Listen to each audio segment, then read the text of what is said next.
The story begins with a storm and a tempest in the sky. A giant bolt of lightning strikes down, and all this is an attack of a man whose blow splits the earth and throws people around. The sounds of thunder fade away, and we learn about the King of the Fist, the man who subjugated the Jianghu with nothing more than his bare fists. He is now more often referred to by this title than by his real name, Dan Wuzing. A defeated enemy lies before him. Dan looks down at the man, his eyes full of irritation. Suddenly, he feels a sharp pain, and in his stomach, he finds a huge bloody wound, which he holds with his hand. He explains that he was attacked by some mysterious group, and he managed to cope with almost everyone, except for the last two warriors, who were watching him from above the cliff. He notices something. Both warriors look very skillful and rich, and wonders where they came from. Ready to end this, he kicks one of the enemies straight in the direction of the two. As the poor guy flies towards them, he asks the demon swordsman to help him. But the sword demon himself reaches for the hilt, sharply chops his warrior in half. Wow, very harsh. And two pieces of meat fall to the ground under the rock. Wuzhen says how the demon did it without the slightest hesitation. So he's used to beating unfairly, even against his allies. And he notices a tag on his sword that says blood. Wuzing recognizes her, saying that with such cruelty, this symbol means only one thing. He understands that they are from the demon clan. The demon swordsman jumps down, saying he is very impressed. After all, if he was able to hold out for so long, he deserves his title. Dan tells him to shut up, because he will kill him in just 10 blows. The demon swordsman draws his blade, calling him a very impudent man. Then he makes a sharp jerk, swings his sword, and releases purple waves. His first punch explodes, but Wuzing dies underneath it. He charges his hand for a counterattack and instantly closes the distance, and hits the demon swordsman with his lightning right in the chest, surprising him. He drops his sword and starts coughing up blood. Dan is already preparing to deliver his decisive blow and immediately goes on the attack. The second blow was already full of lightning energy, even more painful.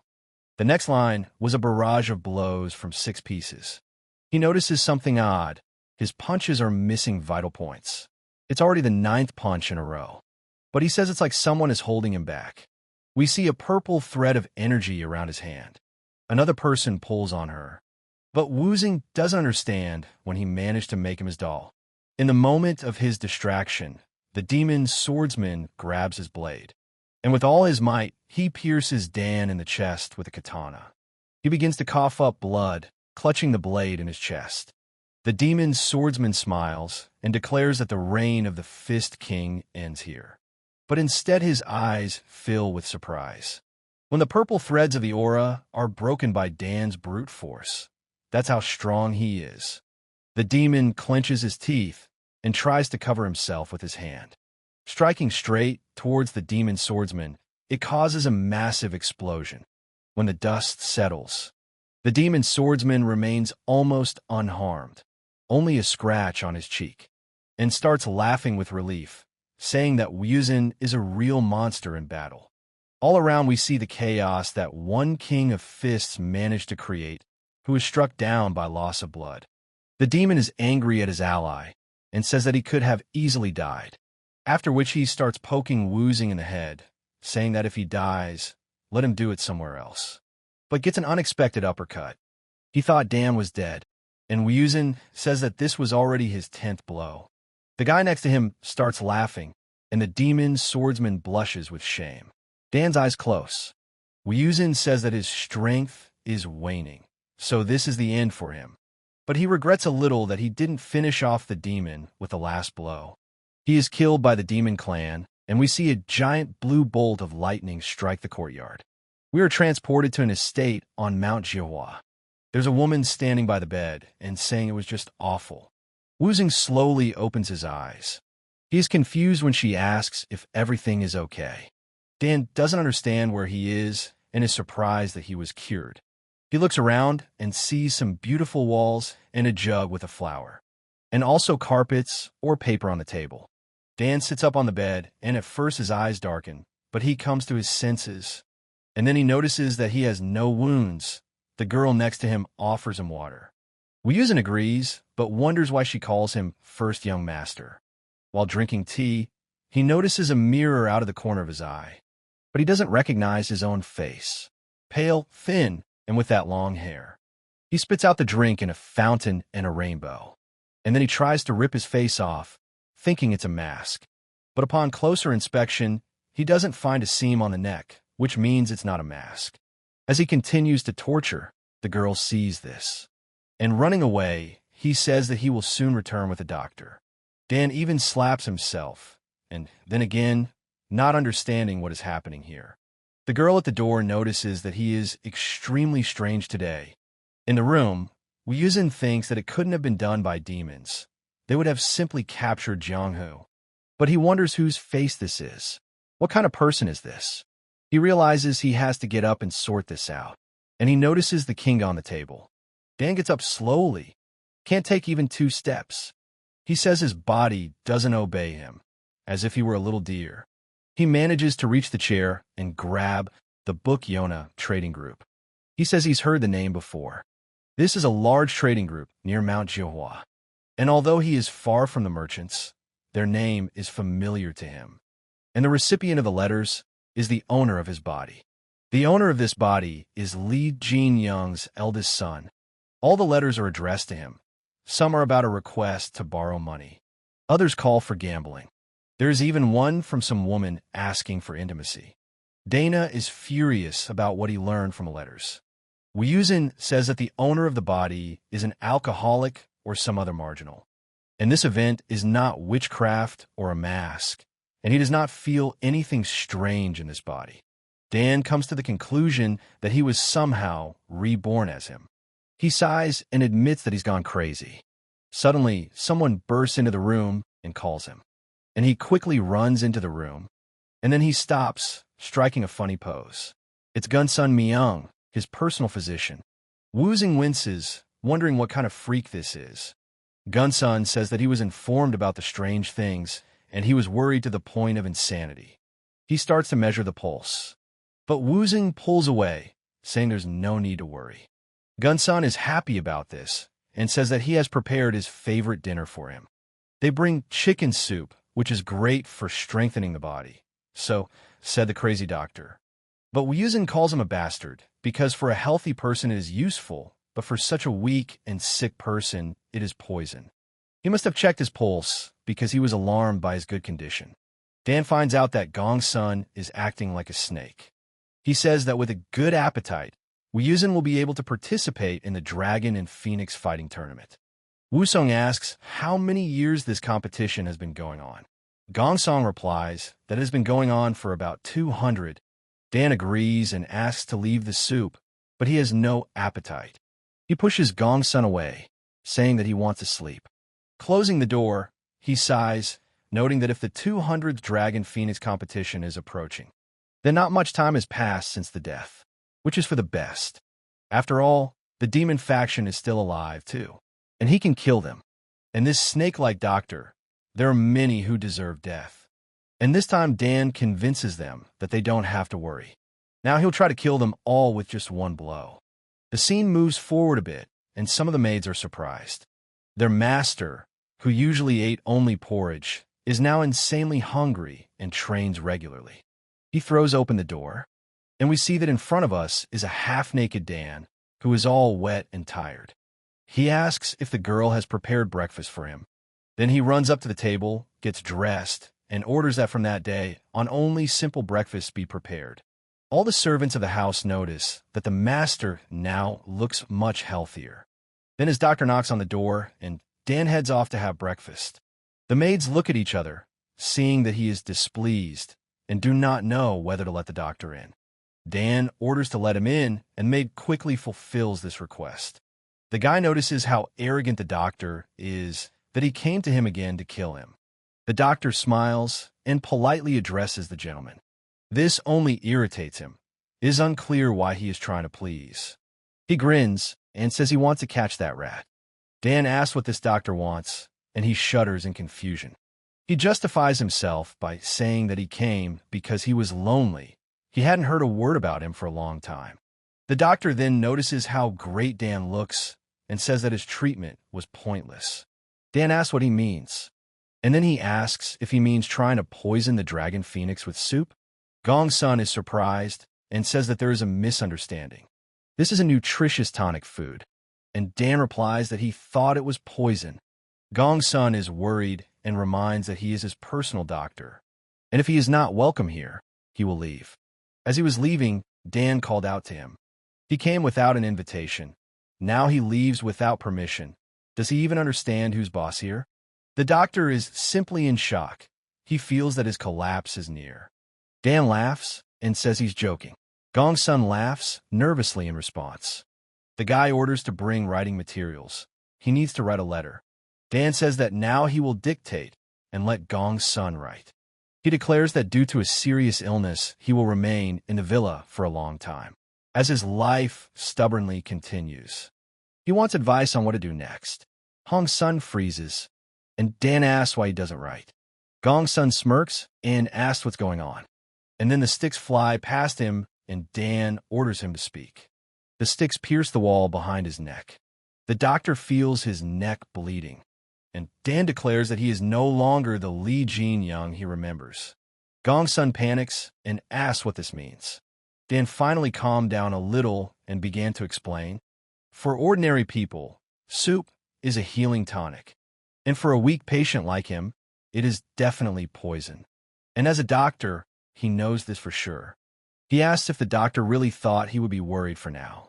Then Dan won't notice how he checked his pulse. And what's most important is that the main character noticed it right away. As soon as he refused the soup because he had no appetite, the doctor's posture and attitude immediately changed. Everything did not go according to plan. Gong-sun failed to hide his murderous intent and anger. Dan is sure that he did not act alone and demands to write down the names of those who give him orders. Gong-sun wonders why he is doing this and why he suspects such a kind person. The doctor sighs and covers his eyes with his hand, but Dan looks at him without looking away.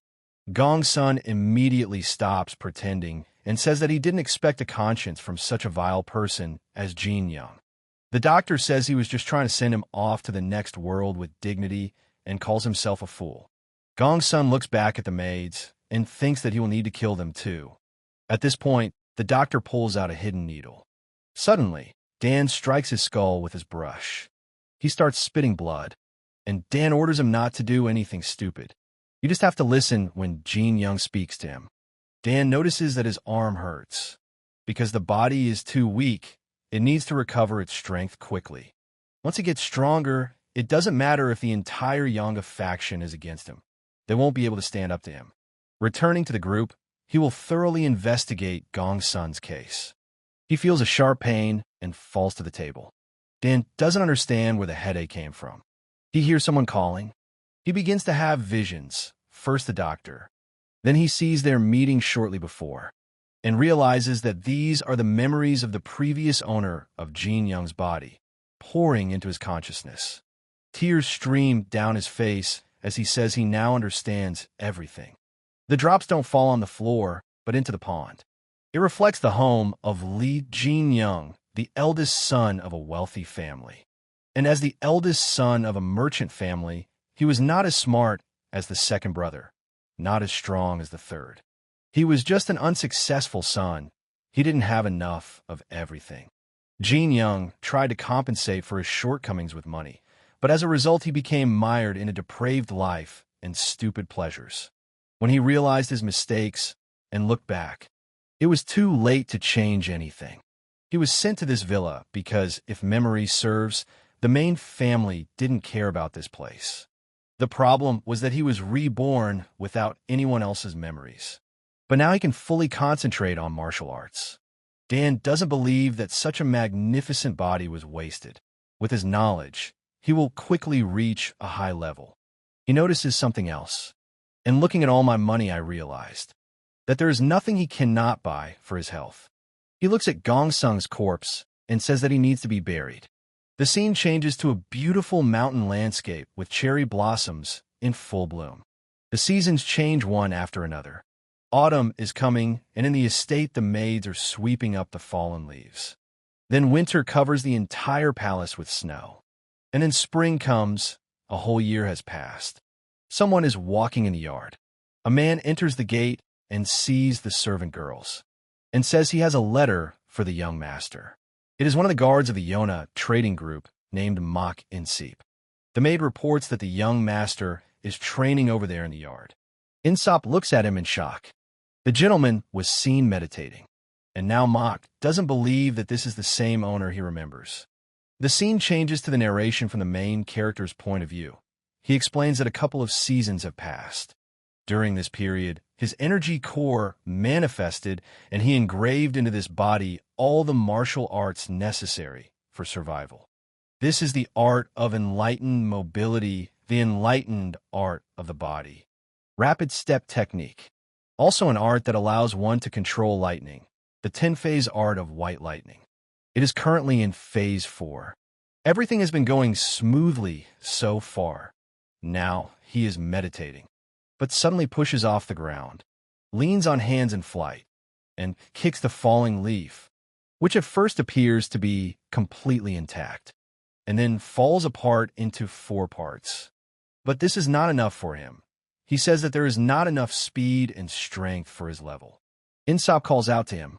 He introduces himself and states his position and that he is from the security detachment, and says that he came to him with a letter from the main clan.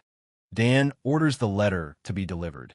Insop still can't believe his eyes, because he remembers him as a baby who only drinks and whines. Dan asks not to keep him waiting, because his arm already hurts. And moving into the room, he begins to read the letter. From the letter it follows that his father has fainted and is bedridden. But the cause of the disease is unclear. Dan is already looking for a catch in this. Insop says he thinks he knows why. The Ouyang clan is to blame for all of this. He says that they paid them tribute under the pretext of protection, and that the payments grew to unbearable sums. Dan asks if they deserve a raise. Insop categorically denies it, calling them dogs.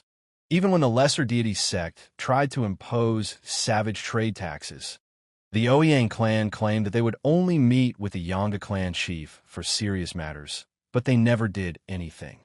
But their guard captain couldn't object because it was Ouyang HU. Dunnuds. He had heard the name. The clan was famous in Jianghu, so if it was so strong, it meant the merchants were under its wing. Dan asks, so if he deals with them, the problem will be solved. Insop is surprised by this decision, but adds that there is another reason for his father's fall.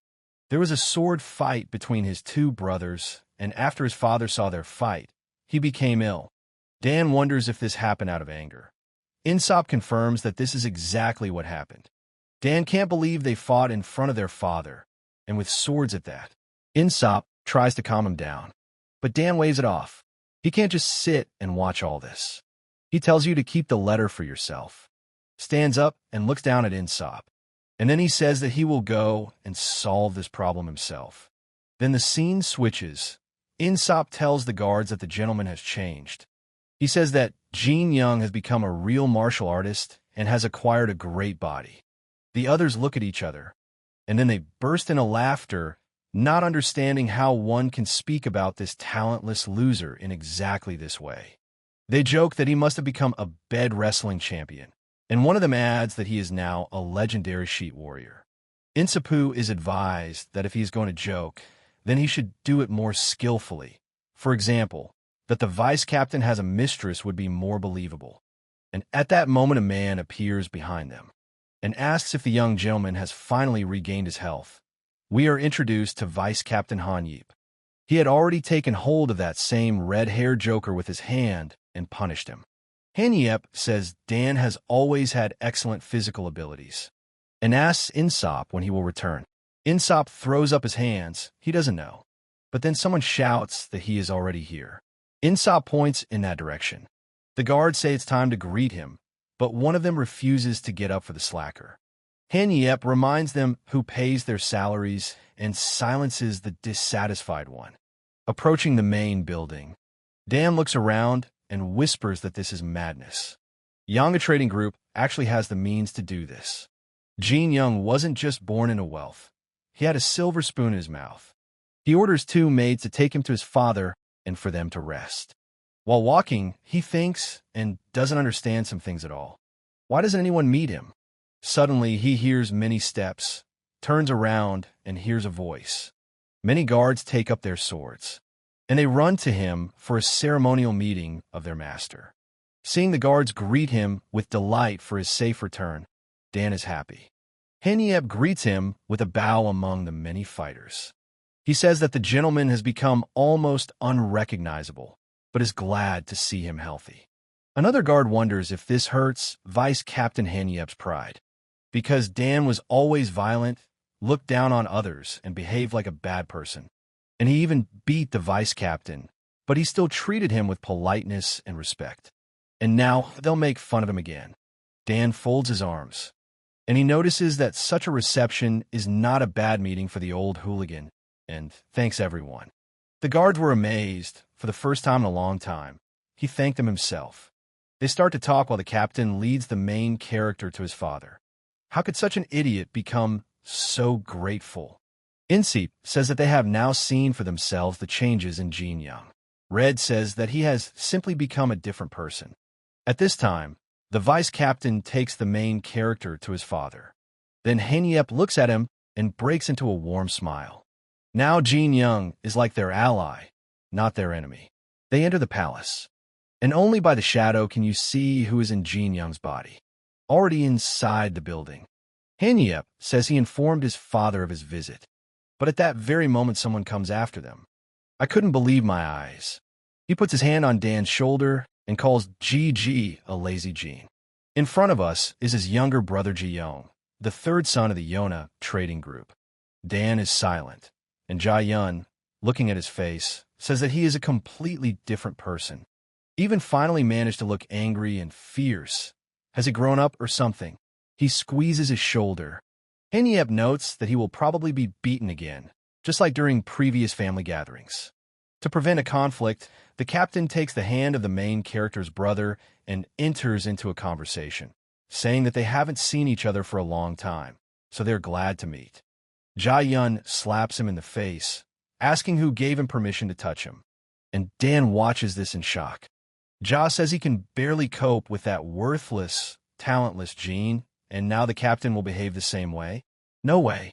He asks if maybe he should teach his brother and captain a lesson so that they never look down on him again.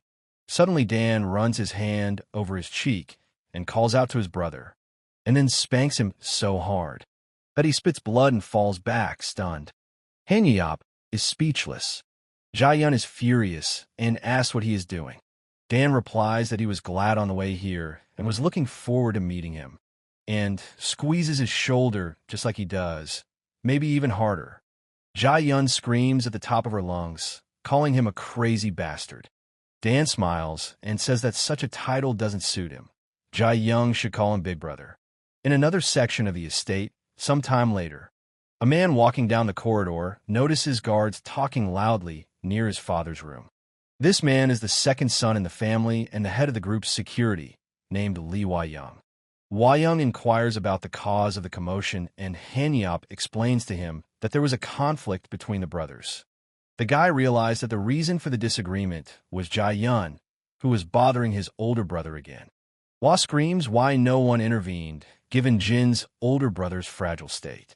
Instantly, he heads to the place, where Jia screams and Dan's demands to stop screaming are heard at the door of his father's room. Dan turns and greets his 2nd brother. Arriving at the scene, he shrugs his shoulders in embarrassment because he didn't expect that his older brother would be able to fight back. Then everyone moves to the next room. In it, Jia Young continues to listen to her older brother's reproaches. Awa looks at them in surprise. Wai-young explains that upon hearing of Dan's return, and I decided to come and visit him, and then I was very surprised by his beautiful appearance. Dan promises that he's okay, and, noticing the injured arm, wonders if Jia Yun was the cause. Wa assures that the wound is minor, but Dan abruptly raises his hand in front of his younger brother and slaps his brother, causing blood to come out of his nose from the blow. The elder reminds them that they should not threaten their brothers with a sword unless they want to get slapped. Finally, the relationship between them returned to normal. Jae-yun is greatly shocked. He didn't expect to get hit so hard, especially considering Jin's previous helplessness. Hwa-young is pleased that the elder has taken control of the situation. However, he wonders what happened in the estate, since Dan now behaves like a different person. The main character said that he has a very keen eye. The elder's gaze falls on the scroll on the table, and he is interested in its purpose. Hwa-young explains that he has a list of participants in front of him that needs to be delivered to the meeting room tomorrow. Leafing through the scroll, Dan expresses a desire to study the composition of people. I'm somewhere around here. Previously, he intended to find out who nominated Gong Soon. However, there is no need for that now. He had found what he was looking for. The preparation was personally provided by that bastard, Oh Yang-hoo. Next, Dan rolls up the scroll and turns it to his brothers. He insists that everyone in this room who works with the Oh-yang clan stand up and report this. The brothers find themselves at a loss. Hwa-young is in a panic, and he wonders if the elder is serious about suggesting such a thing. Jae-young also finds such suggestions absurd. He claims that he would rather die than let strangers encroach on their lineage. After all, their father has put in so much effort raising them alone. Listening to this, Dan is relieved to realize that he won't have to kill them. After this, he asks if all the senior members of the clan will appear at tomorrow's council, and receives a positive answer. He promises that in this case, he will be present at this meeting. As he leaves, his brothers ask him about his future plans, and he says that he is heading to see his father. As he leaves, Hwa is left confused about the events at the estate. Jae-yun exclaims indignantly that he should have gone to Mount Jihwa. In his father's quarters, he is told of the elder's return, after which he orders him to be let in. As Dan enters, he looks at the bed, and Father Songmin looks up at him. The father asks about the noise in the hallway, to which Dan replies that it is nothing serious. Sitting down next to him, Dan says that he heard about his illness due to stress. And Sungmin admits that he's been stressed all his life, but now he can't. The father puts his hand to his cheek, and he notes that Jin Young has changed for the better, but his face seems to look different. Is he really Jin Young? It doesn't matter anymore. His father is still happy to see him. Dan agrees with Sungmin, but feels strange. He explains that he grew up without parents, and doesn't know what it feels like to have a father. But in Jin's memories, everything is different.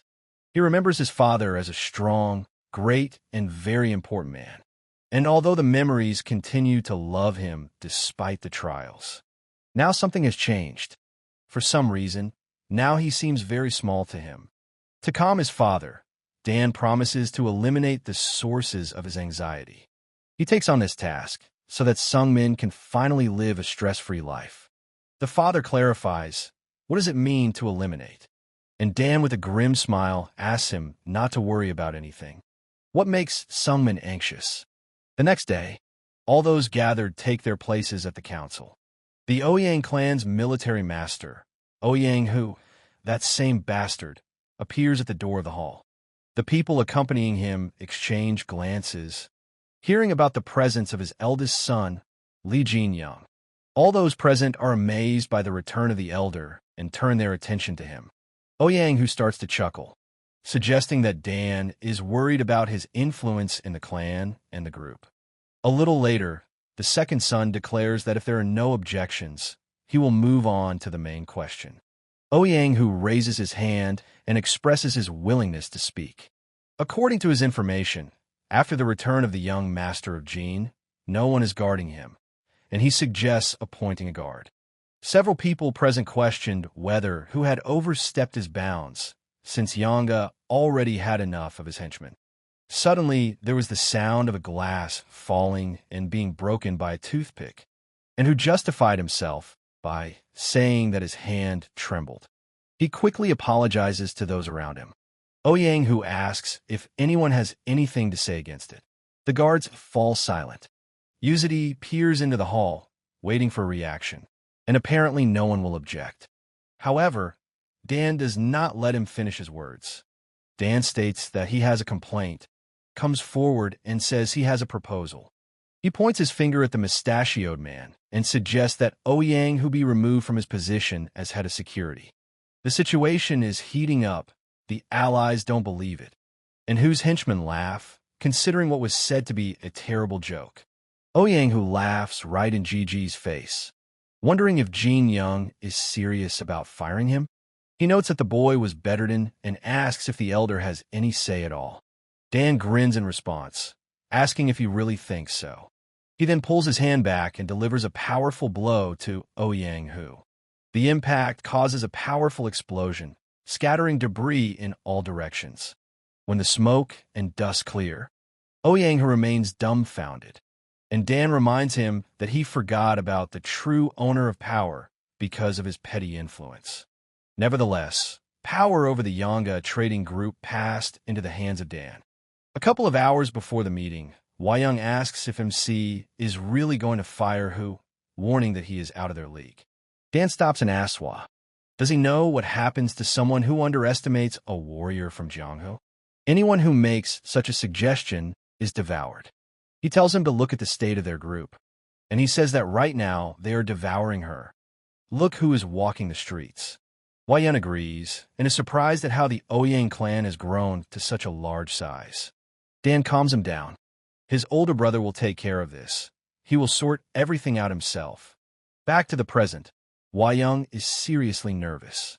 He looks in shock at how his older brother decided to deal with this problem.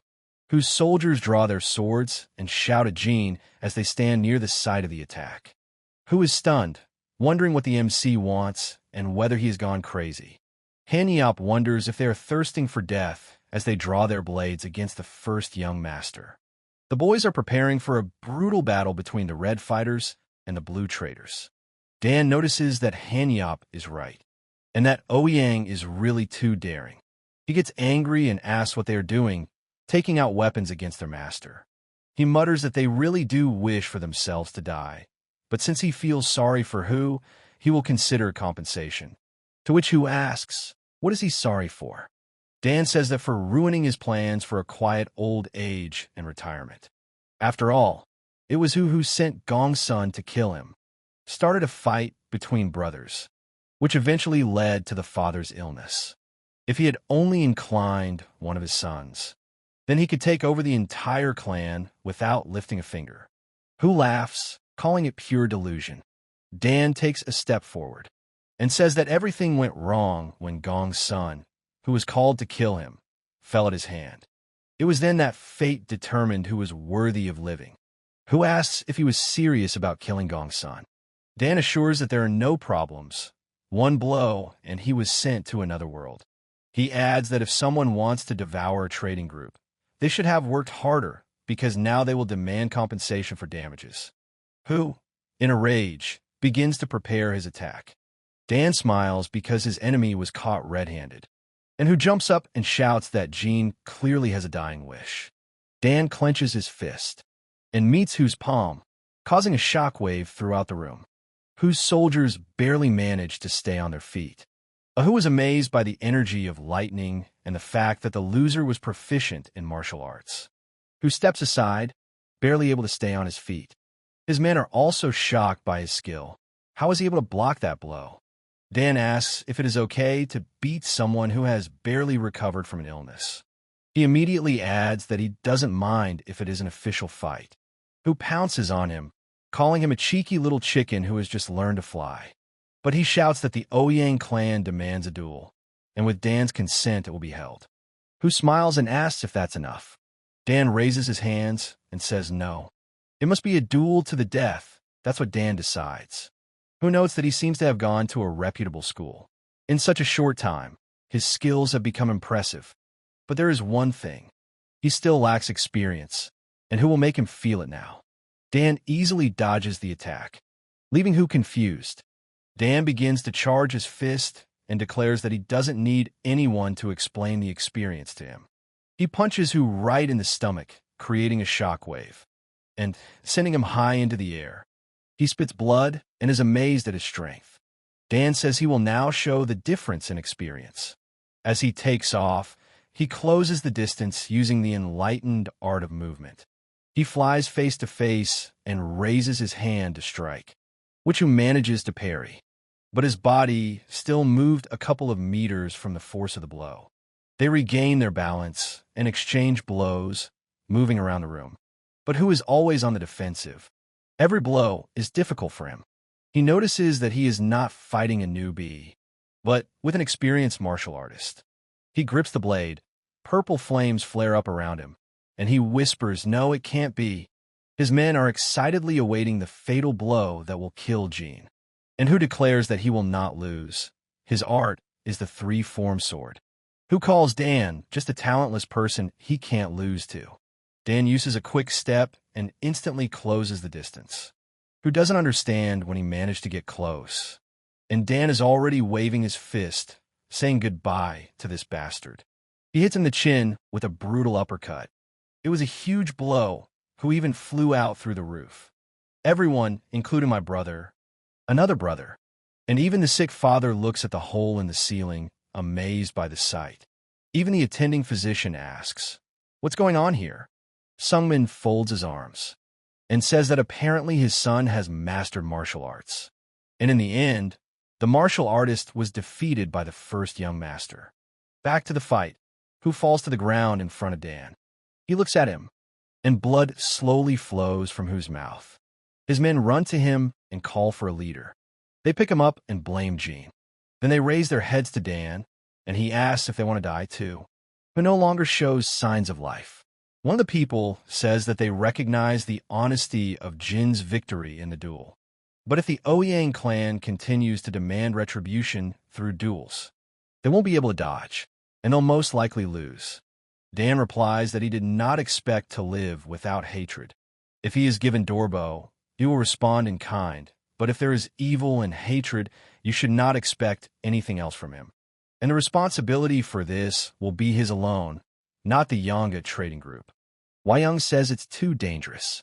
Dan reminds that he already said that the trading group belongs to him, but she also belongs to her father, the security guards who look after his safety, and the maids who feed him and respect him. He will not allow his group to be bullied. If they don't understand, let them go to hell. They're all fired. Insop looks ready to cry from happiness and pride. The Hu people are furious, but they still leave, wishing him luck. After the massacre, everyone gathered around their leader, Li Jinyoung, and waited for his words. Insop begins to tremble and shout compliments to Jean in tears, but one of the men covers his mouth. He says they should be ashamed for just standing around being his security. Dan calls Wayang to his place and asks to bring elixirs. He said he would take responsibility so he could take as much elixir as he needed. Wayang promises to make the best quality tonic she can find, because he will be busy with elixirs and hiring new security. The scene changes. Dan says he has already identified several candidates for security.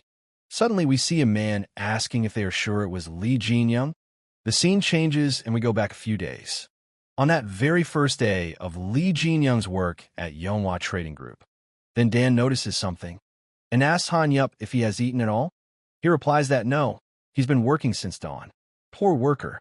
Dan says that he thought so, and now he decides to express his thoughts in more detail.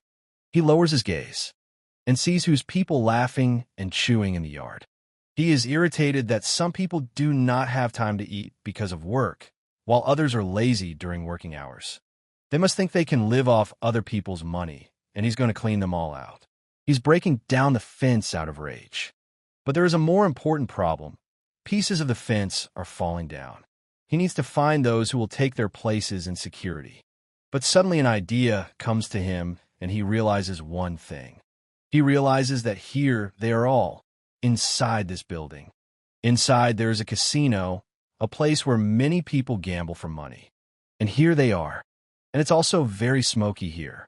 Someone recognizes him and says he's a real weakling when Dan walks inside.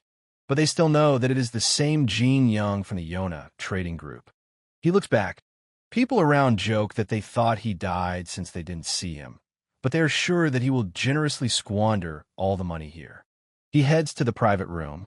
Everything there is so cool and serious that the entrance is guarded. The guard notices him and jokes that they haven't seen each other for a long time. Has he come back to squander all his money here? Dan replies that he should shut up or he will turn him into pork fat. Gigi tells him to open the door. The pig is offended, but Dan still enters. Everyone pays attention to the sound of his shoes, especially the man opposite and a couple of his henchmen. He says that he finally came and looks better. Apparently the time spent recovering is paid off.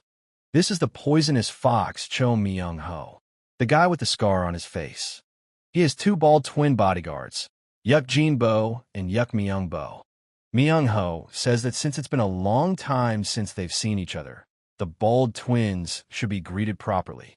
They apologize. Myung-ho reminds them that he is their friend and they should show more care. Dan sits up and notes that they have been friends since childhood. But everything was not so good. But he adds that this friendship was accompanied by one-sided violence and constant financial exploitation. He sits and says that the word friendship apparently has a different meaning for everyone. Myung-ho suggests having some fun after a long break. He's probably itching to play, so here's some money. In fact, it's Myung-ho himself who's itching. He wants to suck money out of him and continue gambling with it. He promises to treat him to something big, but seeing Dan's silence, he gets irritated. Dan replies that he is busy with thoughts. Myung-ho asks about what exactly, and at this moment, the main character is thinking whether to kill him or not. He doesn't need Myung-ho, he needs the twins. They probably live with him as bandits, and too valuable to simply rot under the wing of a scoundrel. Dan says the decision has been made, and Myung-ho asks if he is ignoring it. The first thing Dan demands is to hand over the key to the vault. Myung-ho looks at him for a second and then asks, "Isn't it just for the money? Why does he need the key?" Dan answers in the affirmative. He will take all the cash. He starts talking about the amounts of extortion and what he is owed. He says that in fairness, it should be 100,000 coins. Myung-ho looks, then giggles a little, and then bursts in a loud laughter. He calls him a comedian and asks the twins if they've heard it too. Jean must have studied math. He stands up, laughs, and says that Jean must be crazy. After all, the vault is full of treasures. But there is one thing. There is nothing that Jean Young can take. His best friend makes it clear to him aggressively. If he needs money, he can lend it to him and asks why the key so suddenly. Dan sits and remains silent, and Myung-ho asks in bewilderment, why did he ignore him all this time? It pisses him off. The main character behaves like a fragile person after an illness, and now he stares at him and demands money. He tells him to pull himself together and reminds him who he is. Dan remains silent. Myung-ho sighs. He asks what's wrong with him and starts snapping his fingers in front of his face. Does MC really want to die? The bandit orders the twins to beat him up so badly that he won't move on the ground. They come up and grab him, twisting his arms. Dan stands up and says that they probably aren't serious. This greatly surprises one of the twins. He takes hold of his twin and says that he only wanted to be kind to his friend. But since it didn't work out, the main character grabs one by the hand and starts squeezing it. Then he throws it across the room. He flies into the door so hard that he breaks it. Another one strikes from above.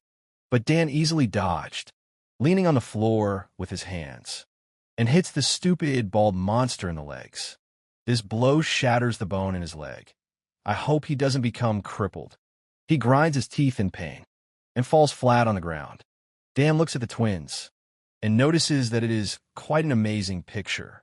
He gets up, and the twins approach him again. He says it's a sight to behold. Both had broken bones, but they got up immediately, and there is not a drop of fear in the eyes. He smiles widely. They are the real deal. They scream and rush at him at the same time, but Dan evades, says it's time to finish, and disappears before their eyes. They are stunned and do not understand where he went, and he is already standing right behind them. He places his palms on their bald heads and says they are too valuable. Dan can't leave them to serve such a talentless person. He bangs their heads together, and he orders you to stay where you are because he won't warn you twice. And now only Myung-ho remained. He sweats and nervously says that he's finished. Dan smiles and replies that now only his dear friend remains. The bandit screams, outraged that Dan hid his martial arts studies instead of math during his recovery. Dan turns to Miho, surprised by his unexpected slowness in responding in this situation. But the guy had already taken a knife out of his pocket. At least that was some kind of advantage. He asks to come closer, but Dan suggests that the opponent calmly discuss the current situation instead of continuing the fight. Miho sighs, expressing irritation. He realizes that he has nothing to be afraid of. The attacker realizes that Jin Young is an easy target. He runs and shouts furiously that the winner is the one who strikes first. But something stops him. Some object appears right in front of his face. It was a huge slab that Dan threw at him. After that, the main character prepared to hit him with his energy. And having broken through this slab, the fist rushed straight at the bastard's head. But he puts his hand on his head. Dan declares that victory always comes from a counterattack, turning the enemy's words against him. The main character smiles and says that the person in front of him is just a fool. And he gives Miho a real electric chair, launching lightning through his palm in the guy's head. The man behind the door is scared and sure that someone will definitely die during this furious fight. The torture is almost over, and we see Miho's exhausted face. GG lets go of his head, and he falls. Now the picture is even better. 3 bodies are lying on the floor of a private room.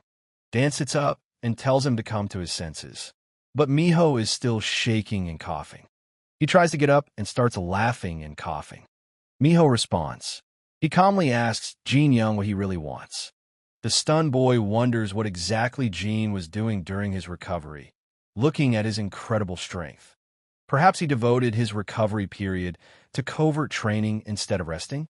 Myung-ho wonders if revenge is the reason behind Jin's actions, trying to remember if he was that bad to him. Realizing the possible revenge, Myung-ho screams in rage, accusing Dan of a pre-planned massacre.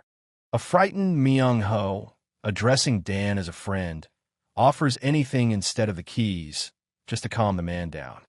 Myung-ho frantically recalls their childhood friendship, trying to justify past grievances and persuade Dan. Desperately insisting on their close friendship, Myung-ho tries to find a common language with the main character. Myung-ho, having decided that friendship will save him, declares with relief that this decision was the right one. The boy, disgusted, interrupts Myung-ho's feigned apology, demanding that he be released immediately. In a panic, Myung-ho elevates their relationship to the level of brotherhood, trying to avoid Dan's wrath at any cost. Myung-ho orders the twins to welcome Dan as the new big brother, trying to solidify his status. And they do it. Myung-ho recalls the true nature of their past relationship, where Myung-ho humiliated him, forced him to lick his shoes, and extorted money from him. Myung-ho makes a mental plan to escape with the twins at the first opportunity, not believing in the new brotherhood. He is confident that with the twins he will easily find a new place to apply his energy and a source of income after his escape. The twins confirm Myung-ho's order by addressing Dan as a big brother, showing submissiveness. Dan seriously asks Myung-ho if he is ready for the lifelong commitment that comes with being a sworn brother. Myung-ho, noticing the doubt, reminds him of the new status, and the twins swear to serve Dan as their older brother. Dan accepts the twins' oath with approval, pleased with their willingness to serve him faithfully. Ordering the twins to come out, Dan states the need to determine the older brother, since they are now sworn brothers. He informs Myung-ho that they will decide on seniority themselves and announce the result later. A stunned Myung-ho tries to stop what is happening by shouting "wait a second," but he is ignored. The twins leave. They were left alone. Myung-ho is confused and asks what is going on and what Dan is trying to achieve. A sudden realization hits Myung-ho. Dan's goal was not money at all, but something else. Dan directly accuses Myung-ho of shamelessly exploiting gullible people for profit, condemning such behavior. He declares his intention to rectify the situation by taking the twins under his wing to raise them properly.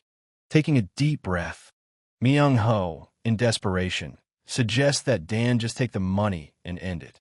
Myung-ho shouts indignantly that after the beating, Dan takes the twins too, depriving him of everything. In a panic, he says that he is condemning him to death. So let him just kill him right here. Dan sarcastically muses about killing the guy in front of him. And then he says, okay, let's go. And he kicks Miho in the jaw from below. This surprised him. Blood gushed from his mouth. Dan thanks Myung-ho for his years of work, highlighting the hypocrisy of their friendship. And he gives him multiple strong blows. Miho takes all the hits and is unable to fight back. During the beating, he begins to understand something. Myung-ho is horrified to realize that Dan is actually ready to go through with it and kill him. In a strangled whisper, Myung-ho tries to offer something to Dan, barely able to speak. Dan demonstratively asks again, not having heard the whisper, forcing Myung-ho to repeat louder. Crying, the bandit shouts out an offer to give up the key in exchange for his life, receiving a sarcastic response. Myung-ho is confused and asks how to address Dan now that their status as friends has changed. But the main character immediately takes it and throws it at the wall of the building, breaking through the wall. The twins see their brother and ask how he is, and Dan rubs his hands. Miho himself considers Dan's actions to be madness because what he did today was simply awful. The twins ask Myung-ho if he really lost the fight and gave in to Dan, looking at his condition. Myung-ho bitterly confirms defeat. He announces to the twins that Dan is now their older brother.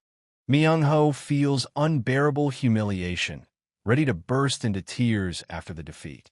He muses that the twins would be better off in the reputable Yanga trading group than in his underground casino. Myung-ho looks back with nostalgia on his years with the twins, believing in their connection. He silently thanks them, but they just leave. Myung-ho is overcome with anger. He mentally insults the bald, ungrateful traitors. Myung-ho remembers the old man's warning not to trust the black-haired ones, admitting they were right now. A passerby recognizes the ragamuffin as the long-disappeared Cheol Myung-go, struck by his pitiful appearance. Another passerby confirms that it is Cheol Myung-go. He asks in surprise where his faithful twins have gone. The bandits, noticing the absence of the twins, decide that they can now easily deal with the weakened Myung-ho. A bandit approaches one of the casino visitors, and he smiles, sighing heavily. Myung-ho, seeing the enemy surrounding him, menacingly reminds them of his reputation as the poisonous fox, trying to intimidate them. He challenges his attackers defiantly, inviting them to come forward if they dare, despite their condition. One of the bandits contemptuously calls Myung-ho a walking corpse, outraged by his remaining insolence.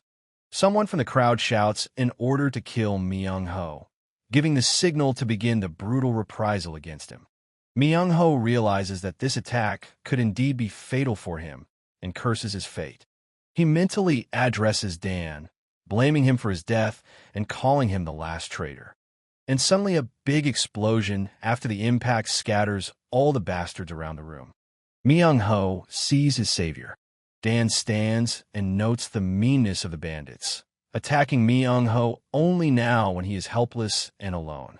The main character orders to collect all valuables from the defeated Myung-ho. Myung-ho comments skeptically on the actions of the robber Dan, calling them showy in a cruel world. He hobbles to the exit, while two bald heads look after him. The scene has changed. It's already daytime. One of the twins addresses Dan using the title Big Brother, awaiting his instructions. The twin thanks Dan for helping Myung-ho in that fight, and the second twin also thanks him for helping their previous owner. Then they got back to work and left, while Dan stood silently. Dan asks the question that has troubled many visitors to the underground casino. Why did the menacing twins serve Myung-ho? Some believed that they were purchased slaves. Others assumed that the twins were only afraid of Myung-ho and felt no loyalty to him.